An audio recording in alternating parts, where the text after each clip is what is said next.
This summer technique is completely replacing my deep diving cranks.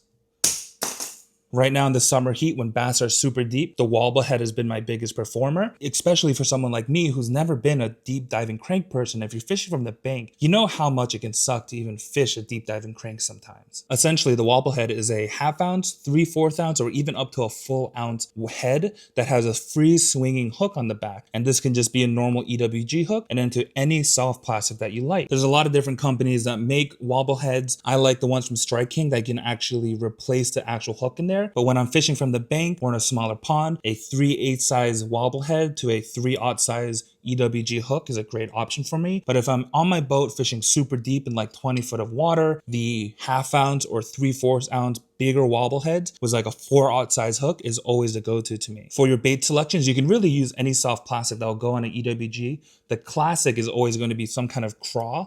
So I have a Bronco bug from Crush City and then a Guggen Bandito bug, which is also a great option. The Zoom Z craw is pretty good. What you're looking for here is kind of craws that have bigger claws on them, so you can get that nice flapping on the back. But also don't overlook like a paddle tail, especially if you like goby or any kind of fish that like to hug the bottom. And the big reason why a wobble head has completely replaced my deep diving cranks for me is that you fish them a lot of the same ways. But the big thing here is that because of the weight, it just wants to get to the bottom instead of like a deep diving crank where you need a super long cast and then crank that thing down to the bottom to make sure it hits the bottom. When you cast this out on slack line, let it fall straight down, and your distance that you can actually fish is a lot larger than a deep diving crankbait because you're not losing some of that distance trying to get that crankbait down. Once your wobble head's on the bottom, what you'll notice that they're made as football heads, which means they're really strong around rocks. So any place they have a rocky bottom, you just run that thing into the bottom, hitting every rock, scraping everything on the bottom that you can, and you'll feel fish just kind of thunk it. But also if you're fishing somewhere where there's a lot of grass, that's completely fine as well. You're going to cast it out and bring it through that grass. When you feel your bait get a little heavy because of all that grass, just give it a good pop and rip it right out of there, and the wobble head will come straight out of it, go right back to cranking it. The only time a wobble head may be a little annoying is that if you just have snot or slime on the bottom, that slime, unfortunately you can't pop it off as easy like you can with grass. And while the weight is important to get that